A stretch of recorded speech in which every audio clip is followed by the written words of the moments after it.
अगर आप श्री वृंदावन का आश्रय लेकर ये सावधानी करते हैं कि अपने चित्त से चिंतन राधा राधा राधा, कोई पद गायन, वृंदावन की परिक्रमा का चिंतन, यमुना जी का चिंतन, सत्संग का चिंतन, रसिकों का चिंतन, यहां की किसी एक लता को अपने नेत्र में बैठा लो, रोज उसको प्रणाम करो, मन से आलिंगन करो, दर्शन करो, कहीं भी हो एक लता आपको प्रिया प्रीतम की प्राप्ति करा देगी। वृंदावन की लता सम कोटि कल्प तरुणाई।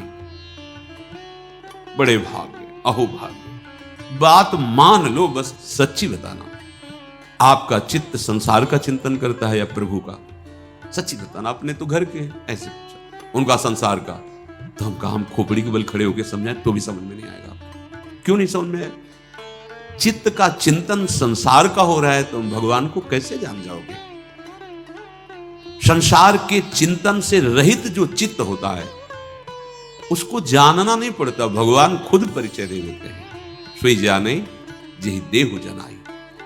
भगवान क्या है, भगवान कैसे हैं, भगवान का कैसा ये संसार रूप है, भगवान की कैसी दिव्य लीला है, ये सब स्वयं जगत गुरु भगवान आपके हृदय में बता देंगे। आपका कार्य है एकमात्र भगवान की आज्ञा पालन करना। भगवान की आज्ञा है मेरा अनन्य चिंतन तुम करो और बेपरवाह हो जाओ। जो तुम्हें कर्तव्य कर्म मिला उसे करो और मेरा नाम जप करो, अनन्य चिंतन करो। मैं योगक्षेम देख लूंगा, मैं तुम्हें संसार समुद्र से पार कर दूंगा, मैं तुम्हारे सारे पाप नष्ट कर दूं। ये भगवान के वचन है। आप ऐसे वृंदावन की एक लता का चिंतन करने से भगवत प्राप्ति हो जाएगी। आप करो, देखो तो। ये लता जानते हो, बड़े बड़े परमहंसों के द्वारा वंदनीय पूज्य जो प्रेम रस में डूबे हुए महापुरुष, वो श्री जी की सेवा के लिए यहाँ खगमृग पशु पंछी लता बने हैं। मलिन नेत्र इसलिए हम नहीं जान पा रहे। द्वंद्वातीतोत्र, बिना द्वंद्वातीत स्थिति हुए आप प्रभु के आनंद को नहीं प्राप्त हो सकते।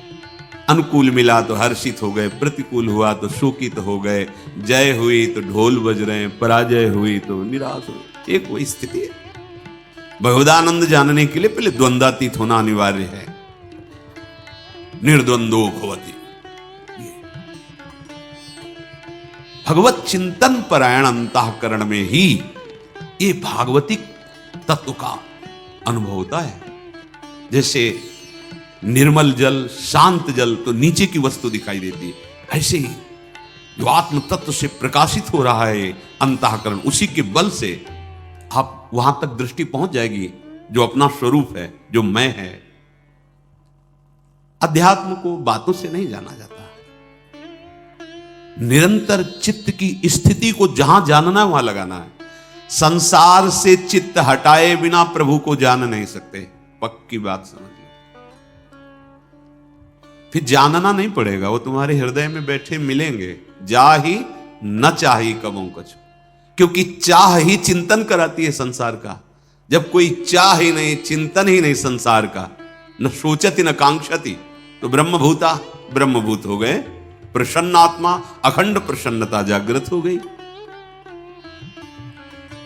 कंदादि भीर पर वशै कल्पयन देह वृत्ति, निरपेक्ष भाव से शरीर से भी रहेंगे, इसकी भी कोई परवाह नहीं। चित्त से तभी चिंतन अखंड बनेगा। देह चिंतन, देह के निर्वाह का चिंतन आराध्य देव पर।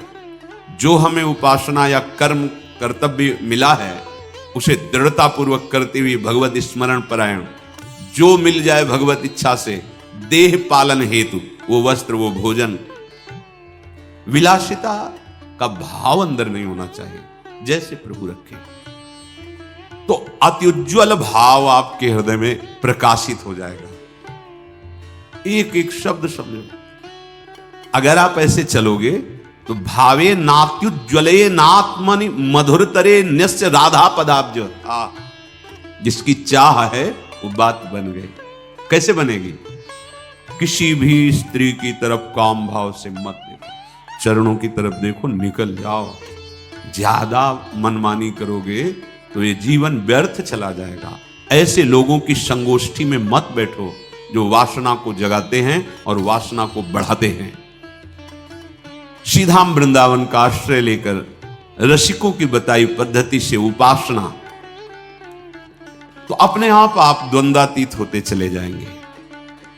क्योंकि उपासना आपको सहनशीलता प्रदान करेगी। सहनशील व्यथित नहीं होता, बहुत संपत्ति आ जाए तो भी उदासीन रहता है। जाना है, कुछ नहीं जाएगा, क्यों फूल रहे हो? सब कुछ नष्ट हो गया, जाना है, क्यों शोक कर रहे हो, क्यों भूल रहे हो? अपने पास तो अक्षुण्ण संपत्ति है, अविनाशी सी श्यामा श्याम, क्यों शोक करते हो?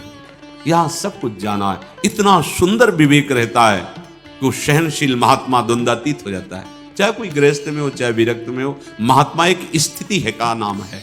जो महात्मा है वो एक स्थिति है, साधुता एक स्थिति का नाम है। जैसे प्रधानमंत्री एक पद है, ऐसे साधुता एक स्थिति का नाम है, वेश मात्र को नहीं। स्थिति जहां कहीं साधु का वर्णन होगा वहां लक्षणों का वर्णन, स्थिति का वर्णन पाया गया है। ये तो आचार्य परंपरा से वेश दिया गया है। वेश है, स्थिति नहीं तो अधूरा। बिन विवेक वैराग्य भक्ति बिन सत्य नये को मानो, भगवत विमुख कपट चतुराई सो पाखंडे जानो, भगवत ऋषि जी महाराज कह रहे हैं। अगर वेश है और उद्देश्य भी पक्का है तो सोने में सुगंध मानो, फिर क्या कहना है? फिर तो सतरति सा लोकांतार्यति मम भक्ति युक्तो भुवनम पुनात। लोक के लोक पावन करने की सामर्थ्य महात्मा रखता है। हम देह को बहुत दुलार करते हैं, इसी के भरण पोषण में, इसी की चिंता में। देख लो, आप देखो, इसी की चिंता में, इसी के भोगों में, इसी के संग्रह में, तभी हम द्वंद्वों पर विजय प्राप्त नहीं कर पाते। यदि हम भगवत चिंतन परायण हो तो इतना सुंदर विवेक जागृत हो जाता है। हर द्वंद्व में वो सम रहता है, स्तुति में, प्रशंसा में, निंदा में, अपमान में, चाहे जैसी परिस्थिति हो, इतना सुंदर विवेक रहता है। वो अपने को बचा लेता है, उसमें फंसने नहीं देता। तो क्या स्थिति आती है? ऐसे उपासक बोले अत्युज्वल, मधुर से मधुर चित्त में श्री राधा चरणारविंद का प्रकाश, ये परम लाभ। यत पाद पद्म नक्षचंद्र मणि छटाया, ऐसी अद्भुत छटा प्रेम की विकलता आ जाए तो द्वंद्वम वृंदावनांतरगमय दिन निशा नित्य तन्नाम जापी।